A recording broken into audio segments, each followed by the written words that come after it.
Welcome back into Exit 99 Sports. As always, my name is Caleb Deloach, and we are rocking and rolling right now. Spring sports, baseball, kind of some teams are solidifying kind of their identity early in the season here. Still pretty early in the year for a lot of other sports. Some teams only have a couple games as far as like girls soccer. Some teams have only played a couple games, or boys volleyball is still really ramping up, things like that. But yeah, we are right here, right in the middle of the early part of the season for everybody in each of their sports. So, like I said, teams are kind of feeling out where they're at. Coaches are making adjustments, things of that nature, trying to figure out how teams can kind of ramp up as they head into the back end of the schedule. Try to get ready, try to be peaking at the right time. But we got a while until we start talking about the postseason or anything like that. As far as the spring sports calendar goes, we will jump in and talk about baseball. So we're going to talk about last week's games across all sports, baseball, soccer, tennis, etc. Then we'll go ahead and get into what all we got going on next or this week right now that we are in, and talk about a couple of extra things here on the end, tack in a couple of random thoughts I got. So, with that said, we will start back last Monday, March 30th. Boys baseball. We had a pretty busy day. A lot of big numbers put up on the board for our local teams. Jackson defeated Dexter. Got a SEMO conference win. Beat them 10-0, blowout victory for the Indians. Carter Shipman got to start for the Indians. Pitched really well, 5 innings. Only gave up 1 hit. Struck out 11. Dawson Eftink, Keegan Bregman combined. They had, half the runs batted in for the Indians. Eftink going 3 for 4. Bregman had 3 RBIs, going 2 for 4. So good day at the plate for the Indians. Kind of a dominant, what you expect, performance against, Dexter team that the Indians would be greatly favored against. Nice win, though, for the Notre Dame Bulldogs. They won 9-6 over Festus. This is a Festus team that has been phenomenal in recent years.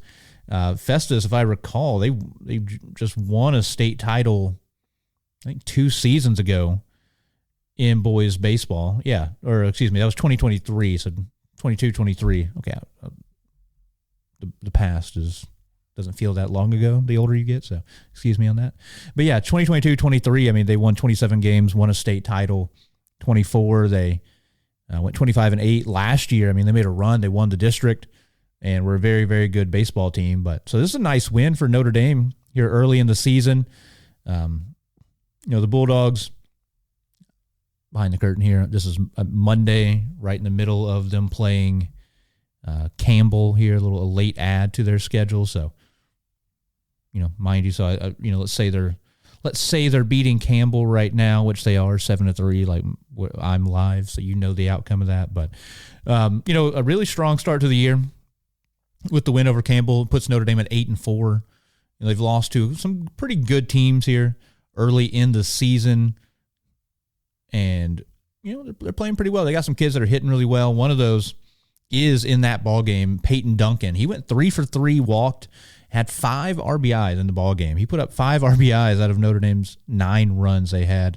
Also got in, pitched a little bit, pitched 2 innings, gave up 2 hits, 2 earned runs, and closed out that ball game for Notre Dame. So big day for Peyton Duncan. He's playing well. TJ Boland's playing well. Lawson's playing well. A lot of guys are hitting really well here early in the season for the Bulldogs. And then finally, Cape Central that evening, they went and blew out Kennett 11-0. Jathan Spain doing kind of what you expect there. 3 for 4, 5 RBIs. One of them, or a couple of those coming off of a home run for Spain. I believe that technically was the game-ending home run to give them the run rule victory. Chapman Ogles, as he has been all year, lights out. 5 innings pitched, 7 Ks, only gave up 2 hits. He's having a really strong start to the season. He's had some dominant performances. I recall a game against Farmington where I think he held them to no runs. They won 1-0. I think he struck out 11, 12, something like that. So really, really good start to the year for Ogles and this Cape Central team. Right now, I have them at 6-2 on the season. 2 losses, both on the road. One against a really good McCracken County team. The other one up at North County, a solid squad up there as well. So good start to the year for the Tigers. New another new coaching staff in there this season. So they have the kids playing well. This is a team that I have pretty good expectations out of. I think this year especially they can be pretty darn good because of that senior class is talented. I mean, I mentioned it, Spain, Ogles, Bowers. I'm going to miss people like Chenoweth. There's a ton of guys there in that senior class that are playing well here early on that have made a big impact, over the last several years, but this year especially. Look, I'm not going to miss anybody because now I have the list pulled up. I said Bowers, Chenoweth, Zaid Hickey has played well. Christian McNew has had some big hits. Chapman Ogles, Connor Poole, Jathan Spain I mentioned. So, yeah, I mean, this senior group is really talented. They do have some younger guys, some non-seniors that are making an impact here early. Wasco, McGuire, they've made plays, had big hits, big moments. So, this is a really strong team. I like this Cape team. They're going to finish up near the top of the SEMO Conference this year. Then on Tuesday, Saxony continues their hilarious offensive output on the season. They are, like I said, at time of recording, they are 4-1. They beat East Prairie 17-0. Look at these scores. Their wins, they're 4-1, 15-0. They beat Fredericktown. They beat Meadow Heights 18-8. They beat Leopold 10-2, and they beat East Prairie 17-0. And their one loss was losing to Scott City 9-2. So every game they play is going to have a lot of offense, apparently, by one team or the other. It does not matter. So we'll see how that continues. They have several games this week I'll talk about here in a minute, but they are putting up some big numbers. Zach Roth got to start in that game. He went 5 innings, gave up no hits, 10 Ks. A great game by him. Baylor Wilson went 3 for 3. He came around to score all 3 times. Seth Stageberg had 3 RBIs on the game. So they're hitting really, really well. And the pitching, doing all right here. They've had some good moments here. Roth with a big game against East Prairie. And then, like I mentioned, Cape Central come up short there against North County. Their first loss of the season was 8-4 against the Raiders. The Raiders are pretty good team up there in North County, in that ball game. They just got hit early. Hickey had to start. Got a lot of guys on base, couldn't get out of the innings there early on. Outside of that, they were held to only 4 hits. They struck out 7 times as a team. And, yeah, tough ball game, but overall, a good start to the year for the Tigers. Then moving into Wednesday, Jackson took on Farmington. They won that 12-5. Matt Carter continues a really hot start to the season. He had a home run. He had a double, finished 3 for 4, 3 RBIs. Dawson Eftink also hitting really well early. He had 3 RBIs on the ball game. Drew Parsons, he got the start. Went 4 innings, struck out 9 guys. Gave up 3 earned runs, 3 walks. And then Nolan Atkinson came in, shut the door, pitched 2 1/3. Only gave up 1 hit and did a great job, getting outs. Only had 1 strikeout, but gave up soft contact. Defense did the work they need to do, and Jackson continues to roll here early in the season. Notre Dame, then they lost a home ball game against Gateway Legacy. Gateway is one of those schools I don't know much about. I don't see them in most sports. They always come down here about once or twice a year to play a basketball game or baseball in this instance. And, they were lights out. They had starting pitchers that, could throw really, really good high heat and made Notre Dame chase a lot of balls out of the zone. In that, the Bulldogs only had 2 hits. They struck out 11 times in that game. TJ Boland pitched well. He went 4 innings, only gave up 1 earned, 3 Ks, 2 walks. Jack Jansen came in, also pitched well, 2 innings. He struck out 5 in 2 innings. So overall, Notre Dame they pitched well, but outside of that, the bats just could not get going. Also, that same day, the Cape Central Tigers back in action, went to Kelly, snuck out of Kelly with a 1-run victory, 3-2 over the Hawks. Caden Chenoweth pitched well. 11 Ks in 7 innings, only gave up 1 earned. And Aiden McGuire, shout out the quarterback, game-winning hit in the top of the 8th to give them the victory over Kelly. Then the Jackson Indians, they were supposed to be playing Saturday. They pushed their game up to Friday due to some rain that was coming into the area, I believe. And they had a doubleheader. They played Edwardsville, or I think it was they played, and the other 2 teams there, Edwardsville and Eureka played, and then Jackson played Eureka. So in the first ball game, Jackson took on Edwardsville, lost that one 4-2. They were held to only 3 hits, struck out 12 times. But I think I mentioned in the last podcast, this Edwardsville team, super talented, year in and year out, one of the best in the state of Illinois. They've won a couple state titles in the last several years. So really, really tough opponent. It's a team Jackson has kind of gotten in the rotation here where they play quite a bit, and they've had some success against them. They played them a couple of times, I believe, at Busch Stadium. I think they blew them out, and that really was a head turner. The year that Jackson went to their first ever state semifinals a few years ago was Caden Bogenpool and company. So Edwardsville, really, really good measuring stick for the Indians, but Jackson comes up short 4-2. Then in the second ball game of the day, they took on Eureka, another tough opponent. Eureka's a really good, solid, really talented year in and year out. They send guys to the next level pretty consistently.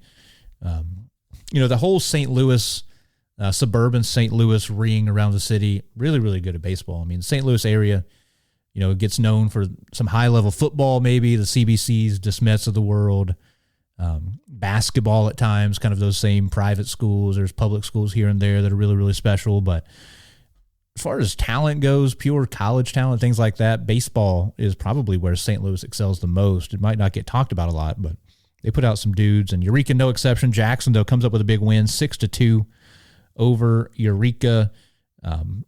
They blew the game open there in the sixth inning. They had a 4-run sixth, gave them the win. Dawson F-Tink, he hit a home run, continuing, like I said, a really, really good start to the year for F-Tink. And Brody Meyer had the start. Strong start. 5 1/3, struck out 8, only gave up 1 earned, 4 hits. So good showing by the Indians. And, they started the season really strong at time of recording. They are 9-1, that one loss, like I mentioned, to Edwardsville. Outside of that, they've beaten some good teams. They went up, they beat Zumwalt North, Battle, Parkway Central, SLU High, who they're going to see again in a few weeks. Really, really good. They have a kid going to Oklahoma, stuff like that. Took care of local competition, Sykes and Dexter, Kelly, Farmington, and playing tough teams once again. They're going to be busy again this week, which I'll talk about shortly as well. We'll flip this page now. Girls soccer, all the way back last week, Tuesday, March 31st. Get started there. We had 3 teams in action. We had all 4 teams in action because Jackson and Saxony played each other over at Jackson. And the Indians shut them out 8-0. I believe that they got the win with still about 25 minutes left on the clock, if memory serves. And man, we talked about Jackson girls basketball being young and talented this year, having all these freshmen and sophomores really putting up, playing well, putting up big numbers. This year, soccer doesn't look to be much different, and some familiar names to basketball as well. Out of those 8 goals, 4 of them were scored by the freshman Adeline Abernathy. Like I said, a baller also on the court.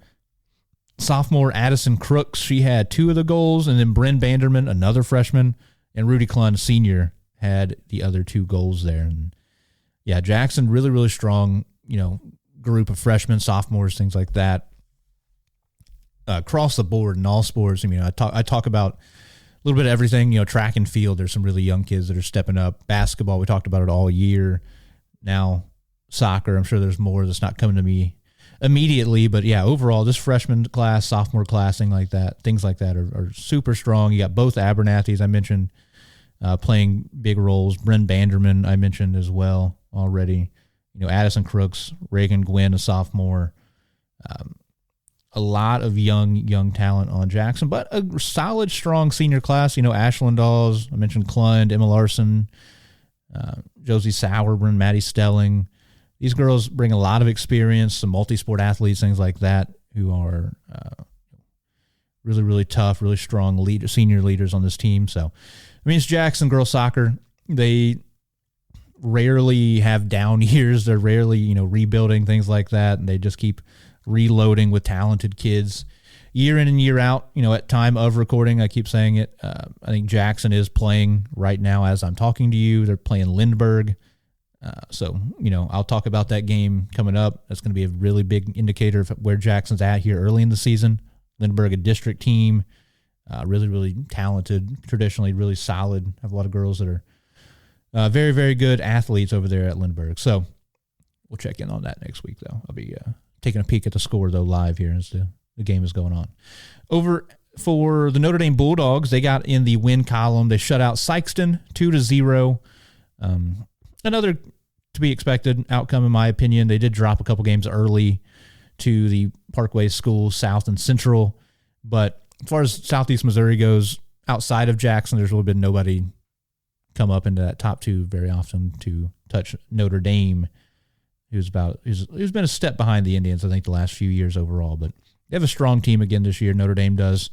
They're led by a good senior class, not a huge senior class, but a good senior class. Maya Tebow and others coming back this year, playing well here early. So Cape Central, though, they did fall to Windsor 8-1 here early in the season. Tough start for the Tigers. And then Notre Dame, I mentioned, they've got the winning ways rolling now. Pick up 2 wins. Their second win over Marion, Illinois. So nice 2-1 victory there over Marion. And then no soccer the back half of this past week. So a short week of soccer for girls. Have a lot more action, though, coming up this week.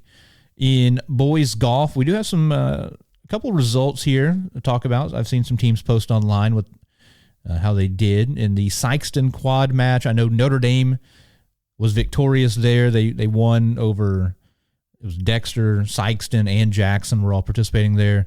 Notre Dame got the first in the team total. Graham McMullen for Notre Dame finished third, shooting a 77. Then on Tuesday, Jackson won their quad match with a team score of 151. And then Wednesday, all these teams just played each other over and over and over again this past week. Saxony, Advance, Notre Dame, and Cape Central all competed at Bent Creek, and Notre Dame won the team competition and had the first place finisher, Weston Edwards, who came in at a 34. So a strong week for Notre Dame. Jackson getting in there and playing well in their home quad match. So a nice start in boys golf. Jackson is a team who has been pretty strong the last several years. They failed to qualify as a team last year. I know that's something they're trying to rectify this year. I'll talk about them a little bit more later. In boys tennis, had a few matches this past week. Jackson came out, shut out Festus 9-0. Notre Dame got a nice win over a rival Farmington team. I think, if memory serves, is Farmington team that beat them out in the team competition this past year. I think at Notre Dame in the playoffs. Notre Dame was a 1 seed, so a little revenge on the mind of the Bulldogs there. They've had a strong start to the year. Jackson, then, they took on Staley. This is all over at Cape Central. These teams all played each other. Jackson beat Staley 6-3, and Cape Central beat Staley 6-3. So Staley, long way to drive. But they come down here, get beat a couple times, one by Jackson, once by the Tigers. Then Notre Dame went to work, blew out an overmatched Arcadia Valley team 9-0, and then Jackson was back in action on Wednesday. 3 consecutive days of tennis for them. They beat Oakville, shut them out 9-0. Nice win there for the Indians. And then boys volleyball. I don't have all the results from this past week. They weren't all on the Misha website. It kind of just is what it is. Notre Dame had a couple of ball games. Saxony was off all week. And I do, though, something I didn't mention last week, I have the results for Francis Howell tournament. Both teams went up and played at Francis Howell about a week and a half ago, 2 weeks ago now at this point. Notre Dame went 1-2 in the tournament. They defeated Chaminade, ended up losing to Francis Howell Central and Lutheran South. But the Crusaders of Saxony, they performed quite well. They went 3-2. They shut out Parkway South. They beat Henry Clay, which I think it's in Kentucky. I don't know. Don't quote me on that. They beat Henry Clay 2-1, and then they beat Collinsville 2-0. And then they went on to lose to York, which is a big private school up toward Chicago, I believe. I've seen York play football against like East St. Louis, people like that before. York beat them 2-0, and then Althoff Catholic there across the bridge in Illinois beat the Crusaders 2-0 as well. So nice start to the year for Saxony. And then finally, jump to one of my favorite things to talk a lot about here on this show, and anybody that will let me, is the track and field season we're having. Cape and Notre Dame, they went over to the Dexter Invitational. Some decent competition over there at Dexter. Dexter obviously was there. Poplar Bluff. You had, I believe Carly Ann Kosu was there from Chaffee.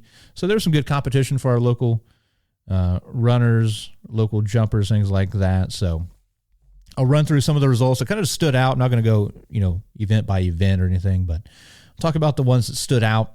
First and foremost, starting with the boys, Hudson Dennis. Hudson Dennis ran really well. I mean, this is a kid who can do do it all. I mean, he's an unbelievable swimmer, right? I mean, he's state champ and it's one of the best in the state in swimming. I mean, he didn't play basketball this year. If he did, he would have been the starting center for Notre Dame boys basketball and one of the best players on the team. He could go play football somewhere and start tomorrow. He is also a just phenomenal athlete out here running in the sprints for Notre Dame. He got first in the 100, 11:01 for him, which is a PR in the 100. And then 200, he PR there as well, went 22.43. So awesome start to the year. He's also a big part, and I believe the anchor on a good Notre Dame 4x1 and 4x2 team. So shout out to Hudson. Also in the 100, Marshawn Pierce, a kid I'm not as familiar with. Haven't seen his name pop up many times for Cape Central. He's only a freshman. He ran 11.10 in the 100. So really nice showing there by a freshman. Shout out to Marshawn. In the 400, the guy who kind of stood out to me there, Elijah Cheek for Cape Central, ran 52.9 in the 400. Elijah Cheek, good 400 runner, good 800 runner. Good 400 here for Elijah. In the 110 hurdles, a guy who is a phenomenal hurdler, one of the best in Southeast Missouri, going to be one of the better ones in the state again this year, Trenton Powell over at Notre Dame. He got a PR in the 110 hurdles. He went 15:03. He got second overall, which is crazy to say, but he was probably a big part of the reason he PR'd in it is because he was chasing Patrick Slack from Poplar Bluff. Slack is the man. He's the best in the state in the 110 hurdles. And, he brings out the best in the competition, especially Trenton Powell. Powell, the definitive number 2 110 hurdler here in the area. And then in the 300 hurdles, he got first there, went 40.65, a little bit off his PR, but a nice run nonetheless for him. And then a couple of PRs in the jumps here for Cape Central. One of them, Demarion Williams, really, really strong start to the year for Williams. I mean, he's hurdled really well. I mean, his first year, I believe, hurdling, he's hurdled really well. And in the high jump, he's really performing, better and better each week, honestly. He jumped 6'6" this week.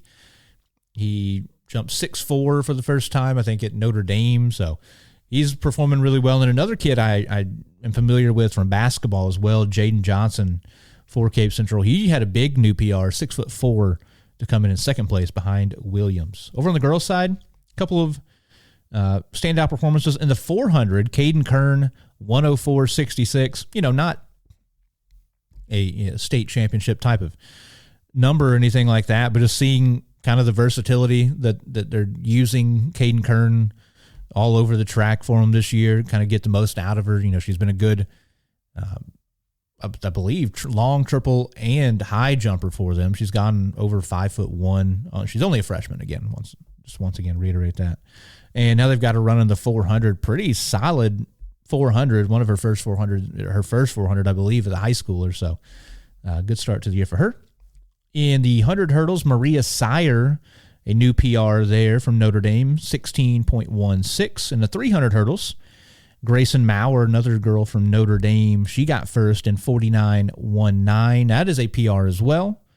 And then another girl stood out, another freshman for Cape Central, Scarlett Whitvet, 5 feet 1 3/4 in the high jump.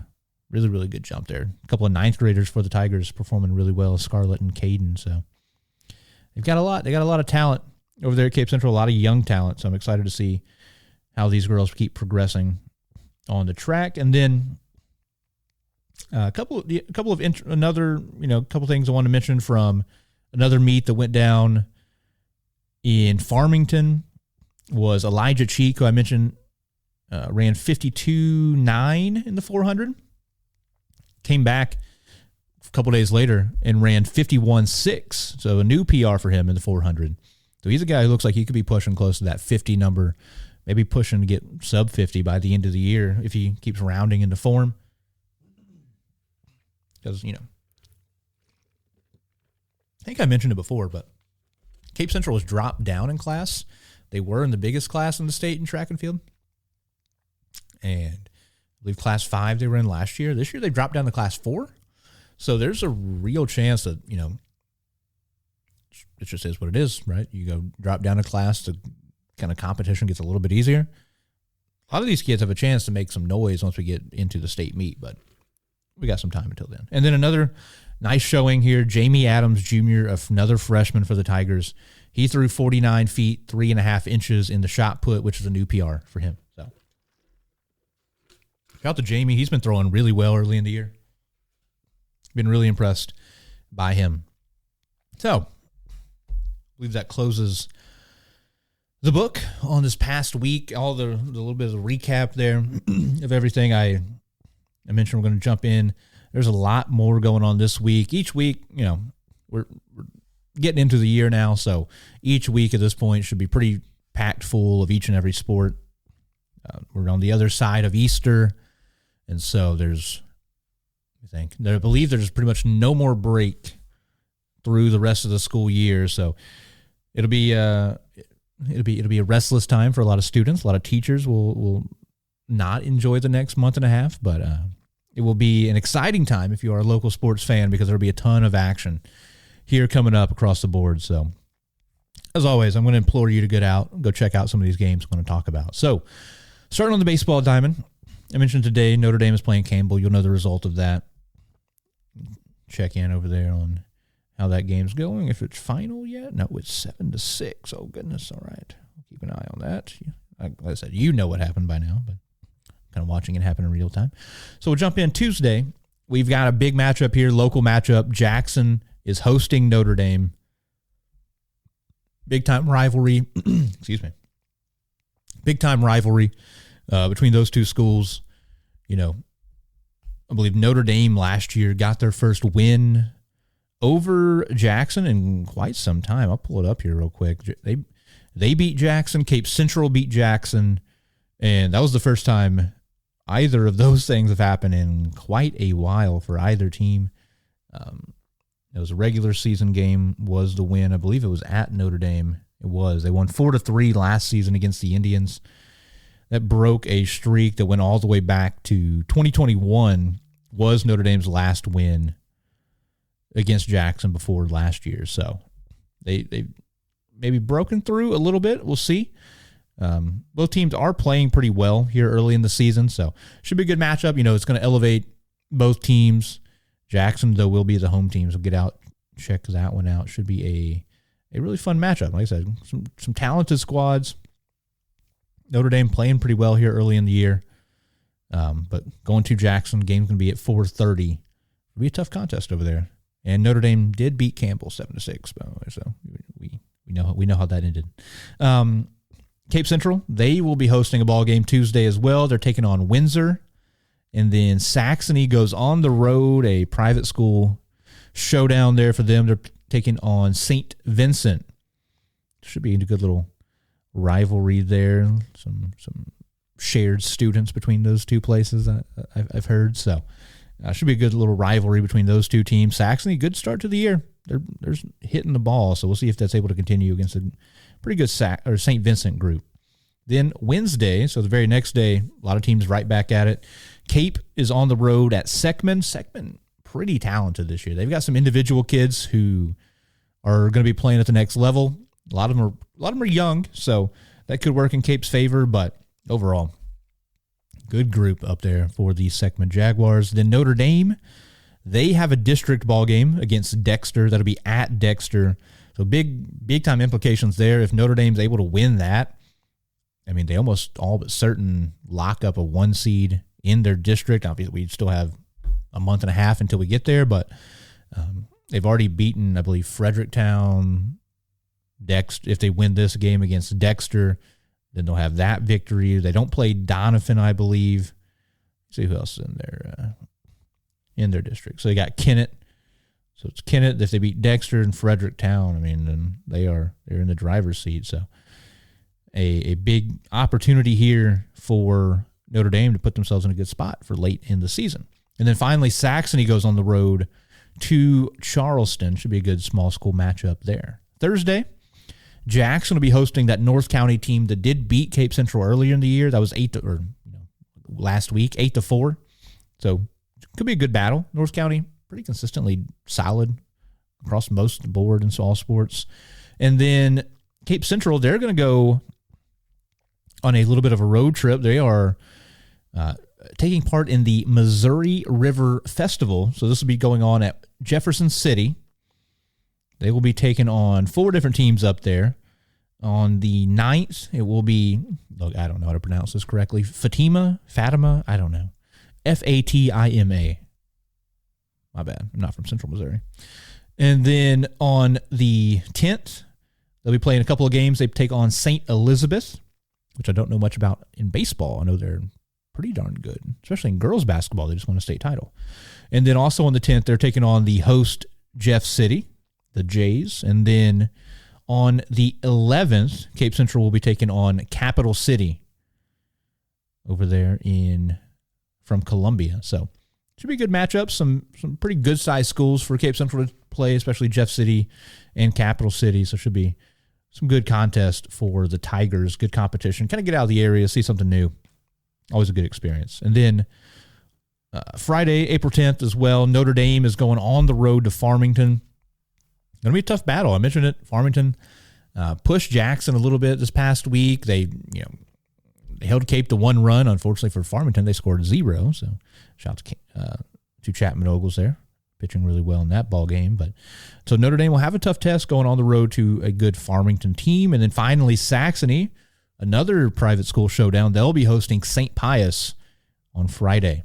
And then the final matchup, boys baseball, you've got Jackson at Lutheran St. Charles. They play a doubleheader.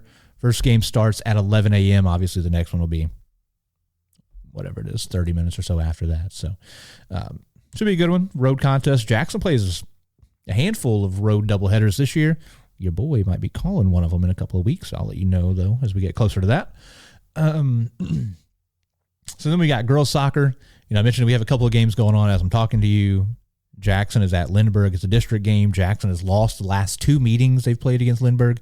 We'll talk more about it, though, as after next week whenever we know the outcome, as well as Cape Central at Perryville. So then Tuesday this week, Notre Dame goes on the road. They're taking on another Southern Illinois team in Carbondale, taking on the Carbondale Terriers, I believe. It should be a good one. And Saxony is hosting St. Louis Christian. It's taking on every denomination. Taking on St. Louis Christian. That'll be Tuesday, April 7th. Then Wednesday, you get the big time showdown I talked about a little bit ago. You get presumably the 2 best teams in Southeast Missouri. Jackson hosting Notre Dame Wednesday, April 8th. Should be a really fun environment. Usually, when it comes to soccer, it's the biggest rivalry here in Southeast Missouri is south of Perryville, I guess. Down here in Southeast Missouri, it's Jackson and Notre Dame, boys soccer, girls soccer. The fans always show out. The students always show up. And, to be at Jackson, game starts at 6:30. So get out there. Go check it out. Should be a good one. Jackson, it's been a little bit of a one-sided rivalry, all right? Jackson has won 7 consecutive against Notre Dame between these 2 teams. Their last home loss to Notre Dame for the Indians all the way back in April of 2014. So 2014, it's 12 years ago. Most, if not all, of this team wasn't even in school yet. So pretty crazy to think about. So it's been a long time since Notre Dame's gone to Jackson and beaten them, but big opportunity here for the Lady Bulldogs. But I know Jackson will have a lot to say about it. Then Thursday, the lone game is Saxony hosting Sykeston, so a good opportunity to beat a SEMO conference opponent. Sykeston, decent squad. I mean, they lost 2-0, obviously unable to get on the board against Notre Dame, but they're going to be competitive here against Saxony, I feel. And then finally, Friday, big day of girls soccer. I know Saxony, Cape, and Notre Dame are all going to be playing in, I believe they're all playing in Carbondale, something called the Fralish Cup Showcase. At the time, I don't know Saxony or Cape Central schedule. However, I do have Notre Dame schedule for it because on Friday, they'll be taking on Mascoutah, Illinois. That is, go to St. Louis, go across the river, go east, and a little bit northeast, you find Mascoutah, I believe. Don't quote me on that. And then Saturday, they will be taking on Collinsville, also from that East St. Louis region. So best of luck. Notre Dame is just going to play all of Southern Illinois, I think, by the time the season's over with. So shout out to those girls. A lot of long road trips over there to Southern Illinois. These two will be over in Carbondale. And then Jackson, not going to Carbondale. They'll be hosting Farmington on Friday, April 10th. Big district game as well. Should be a winnable game for the Indians, but, I haven't really talked about it. I haven't gotten too far ahead looking at, districts, things like that. It could have been, I had an opportunity, I guess I could have done it early in the year to kind of preview what's to come in the future, but just kind of let it get to us here. But I don't know if who all listening is very familiar with girls soccer in the state of Missouri or anything like that, but Jackson is, I haven't looked at all the districts, right? And haven't put too much work into it, but I'm just going to blindly say Jackson is in kind of the group of death, if you will, as far as districts go. So, Jackson, really, really good squad every year. They're winning 15-plus games. They are the model of consistency. Let me look at this. Yeah, last year they won 15, before that 17, 17, 17, 19, 17, 19, 17, 19, 20. So, this Jackson team for the last decade has averaged, 18 wins a season. But right now they are in a tough spot with the rules of, private schools. If you win, you get moved up, things like that, because now in their district, I know I'm talking a lot about this, but in their district, you've got Corhay Zoo and you have Narix Hall, both private schools who are unbelievable. Then also in public school wise, you've got, Farmington, Fox, Lindbergh, I talked about, really good team. Oakville, also one of the best teams in St. Louis. They are 4-0 right now, undefeated. And then Seckman, who is struggling here, but they're back in the day, that was who Jackson was seeing a lot of times in these district championships. So brutal district for the Indians. And why do I say that? So Narix Hall. Let's click on Narix Hall. The Markers. Don't ask me why that's their name. So Narix Hall,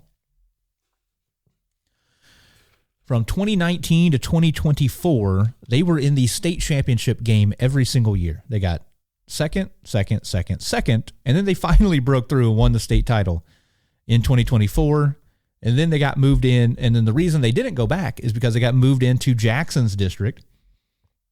And who else is in Jackson's district? Corhay Zoo is in Jackson's district. Why is that important? Well, let's look at Corhay Zoo. Corhay Zoo is currently 5-0 with a goal differential of 23-4. Corhay Zoo, they have now won back-to-back state titles here in Class 4.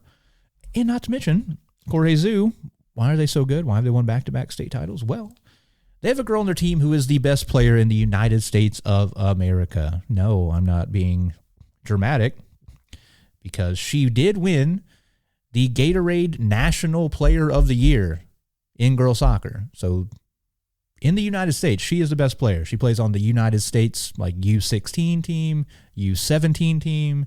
She's flying all over the globe to go play these events and things like that. Maddie DiMaria is unbelievable. She's been the player of the year in the state of Missouri the last 2 years, as a freshman and as a sophomore. So yes, as a sophomore, she won the National Player of the Year.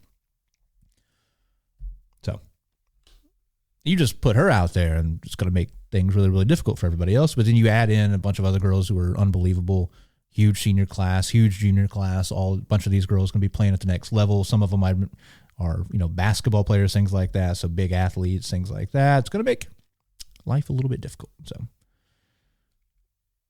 not going to say there's no chance of ever, breaking through, but we're in a period right now where it's going to be really, really tough for Jackson to kind of get to that next level. But it's so far down the road. We'll get there when we get there. So, boys tennis.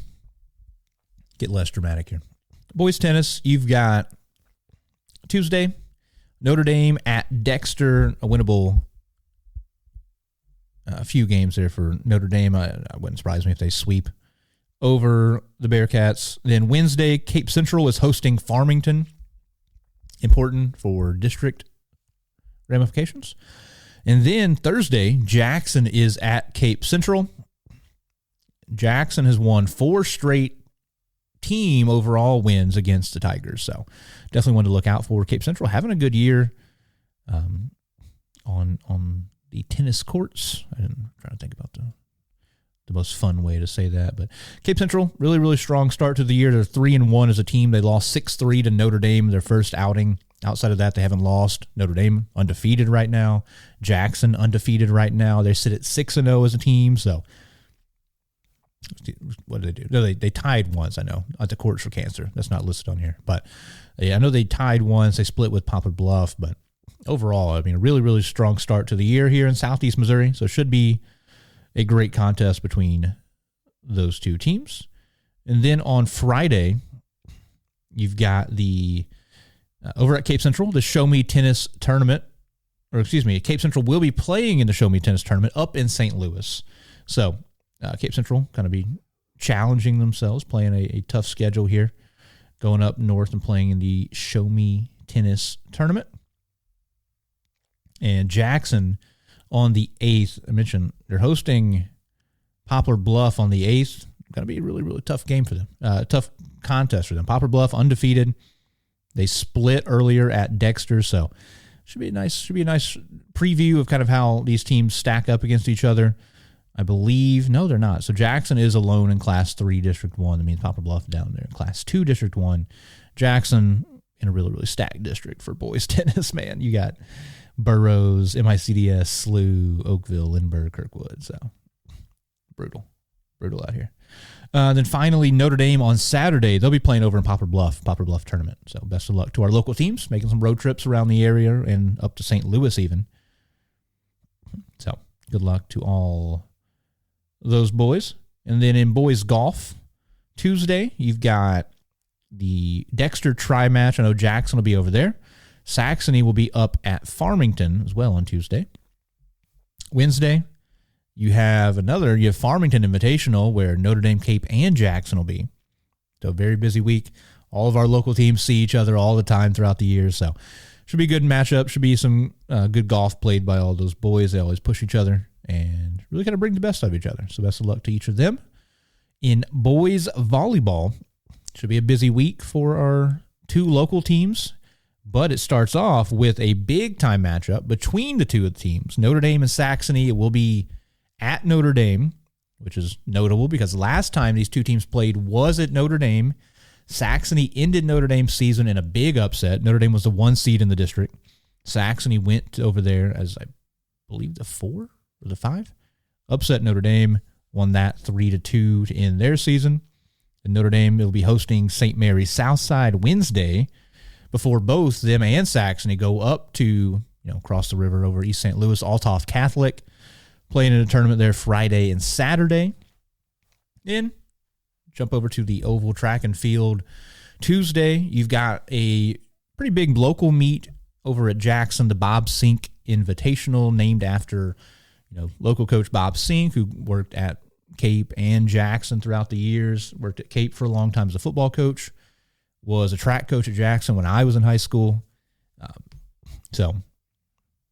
Cool memorial to Coach Sink, naming a tournament here over at Jackson in his honors. I know Saxony, Notre Dame, and Jackson will all be over there. I don't believe Cape Central will be.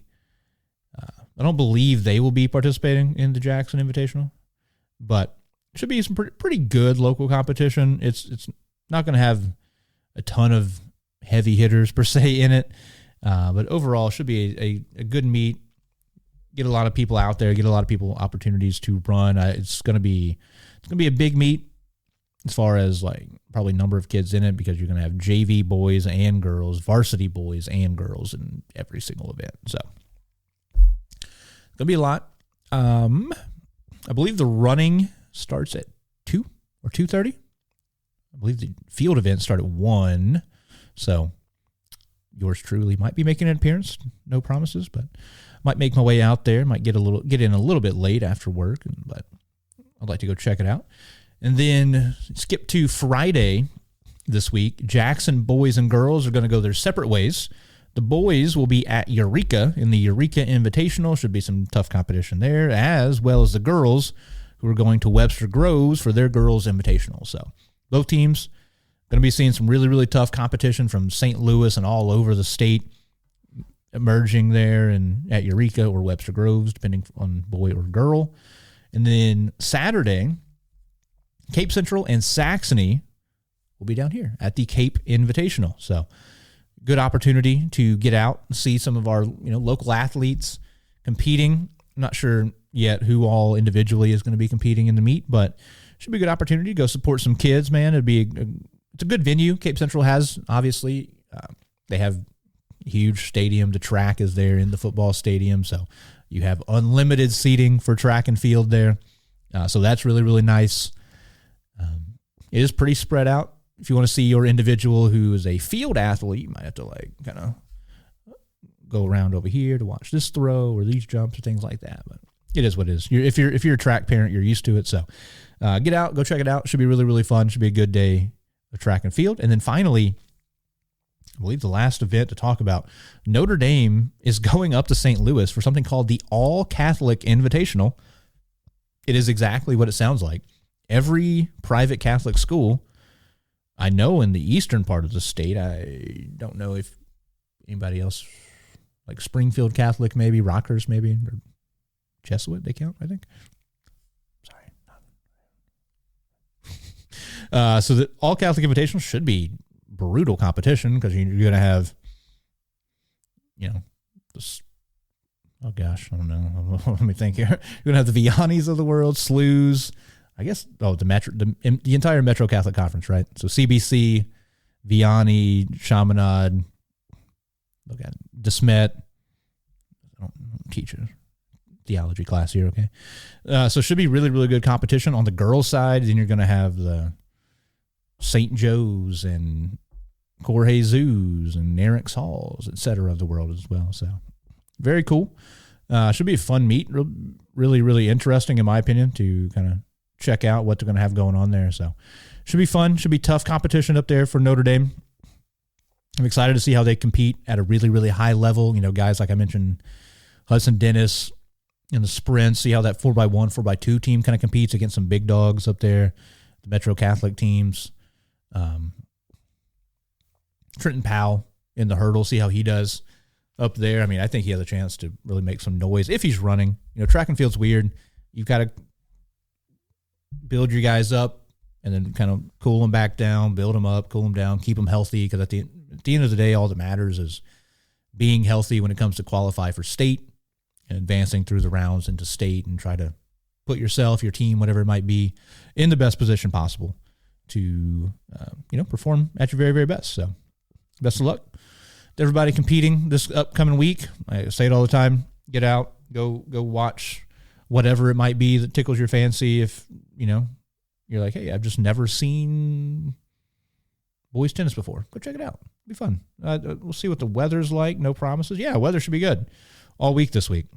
It'll be a little cool Tuesday, but, winds, you got highs in the high 70s, in the 80s on Saturday, Sunday. So the lows only are, mid 50s, things like that. So it should be great. Great weather, great spring sport weather. Get outside, go watch whatever, soccer, baseball, tennis, track. Go check it out. Should be a good time. Go watch some of these athletes compete. Go reward them, the coaches who spend a lot of time away from their family, thing like that as well. So that does it as far as what all we've got going on. I will have a couple of extra things to talk about here. A couple of things I saw. 2 Jackson wrestlers made their college decisions official. They signed. It is Grady Rice going to Drury and Cade King going to Maryville. So teammates are now going to be cross-state rivals, both in Division II there. So in-state rivals. Should be cool. And then Caden Shaw, golfer for the Indians as well. He signed to go to Wisconsin Stevens Point. So congrats. So Grady, Cade, and Caden signing for college. So very, very cool. And then finally, Cam Williams, who I kind of updated throughout the season. He had been, obviously he's a Cape Central graduate, one of the best players in Southeast Missouri the last handful of years.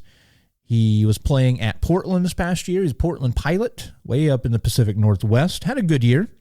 I think he averaged a little over 10 points a game. Averaged over about 4.5 rebounds a game. Yeah, quick pull-ups says 10.6 points, 4.7 rebounds. He had an assist per game. He shot over 50% from the field, shot nearly 80% from the free throw line. So really, really good first year in Division I. He'd been he bounced to a couple JUCOs. He played he started at Moberly, went to somewhere in Texas, Texas Valley Community College. So he played at a really high level. His team last season at JUCO level was really, really good. Catapulted him into D1 level. And I'd say he acquitted himself well this year. Performed well. First season playing in D1. He'll have another year at least. The whole eligibility stuff, it's more confusing than trying to figure out which place is Catholic for me. So, he's going to transfer. He's in the transfer portal. That's the entire basis of what I was trying to talk about, not just yapping about nothing. He is in the transfer portal. Look, I'm a fan. I like the kid personally. I've mentioned it several times in the past. I worked the first 5 years the Cape Girardeau Sportsplex was open, working for the city of Cape, Parks and Rec there. I got to know Cam really well like that. Saw him every day in the gym working out with his dad, a bunch of older guys he was always working with. My wife had him as a student at Cape Central, said he was a great kid, all those things. So, I'm a really big personal fan of Cam. And yes, would it be super cool for him to come and play at SEMO? Obviously, yes. That'd be so fun. He'd be right here. But look, at the end of the day, I don't care where he goes. I just want the best for him. But like I said, I know many of you out there who care would like to see him come play at SEMO. Go watch all of his games, things like that. Another reason to get out to the Show Me Center. And also, SEMO is losing 10 players from last year's roster. So there's a lot of open space, a lot of playing time, a lot of points need to be put back in the barrel there for the Red Hawks. So he'd be a great addition if he does end up down here. If not, I hope the best for him. He could go, he's in the West Coast Conference. He averaged 10.5, 4.5 in the West Coast Conference. The West Coast Conference is a decent mid-major. You've got Gonzaga, who's now leaving, but he played against Gonzaga, St. Mary's, Seattle, San Francisco, a lot of good teams over there who have really, really talented players. And like I said, he acquitted himself well. He had some really, really big individual games. So I'm excited to see where he lands. We've got a few more local kids kind of in the portal. Jadis Jones and Dontrez Williams are both transferring out of Lindenwood, or at least their names are in the portal. We'll see if they actually do leave or if they go back. But, it's a whole personal decision. Like I said, I want the kids to do whatever's best for them. I think they'll all have really, really good opportunities, to play at a high level because all of them are very talented, and it's been a joy to watch them play each other over the year. And it's cool. Get to see all these kids from Southeast Missouri on, the big stage. You can watch all these kids play on ESPN, ESPN Plus, whatever. You can watch every single one of their college games. That fact is really, really cool that they're at that high of a level. So best of luck to Cam and everybody else having to make that decision. I know it's a crazy time in college basketball. There's a lot of options out there. There's a lot of people kind of floating around in free agency, basically. So best of luck to him. Hope it all goes well. Hope he lands in a good spot for him. And can't wait to watch him. Can't wait to see him succeed no matter where it's at. So best of luck to Cam, and best of luck to everybody else who is making that decision still in high school to play at the next level. So I think that does it for me. I've been watching, every time I look down, I've been looking at the score of this Jackson-Lindbergh girls game. It's 1-1 in the first half. You guys know what happened. But I've just been peeking down here at my phone to see how it's going. So anyway, thank you guys. Also, I was mentioning that. Shout out to the Abernathys I mentioned earlier. They stream all of the they're going to be streaming all the girls' soccer games throughout the season. All the away games, excuse me. Mr. Jason Abernathy, the father of Chloe and Adeline Abernathy. He streams all the games on YouTube, so go check him out. All the road games. That is at ACMB Sports over on YouTube. ACMB as in boy Sports over on YouTube. I've watched the last few games they put on the road. So shout out to him. Shout out to Mr. Abernathy. Shout out to the Twins. Hope they ball out this year. So thank you guys for watching. Thank you for listening. As always, like I said, like, subscribe, hit me up, slide in the DMs if you ever have anything to add to anything I've said, anything I missed. Let me know. Any stats or info you have, any insight, let me know. I'll talk about it, mention it. Always keep you anonymous if you so wish, things like that. So hit me up. I appreciate it as always. Yeah, like I said it earlier, get out, go watch some local competitions, what it's all about. That's what I do this for, is to just more exposure for these kids and to just appreciate what they do. Appreciate the coaches, appreciate the kids, because they're the ones working hard, running, sweating, spending hours away from their family in the case of, like I said, the coaches and the kids also, and taking these long road trips, getting home late at night. So shout out to them. That's what it's all about. Go appreciate them. Go show your support over this next week and go watch some really, really good spring sports in really, really nice weather. So thank you as always for tuning in. I'll see you in the next one. Take it easy.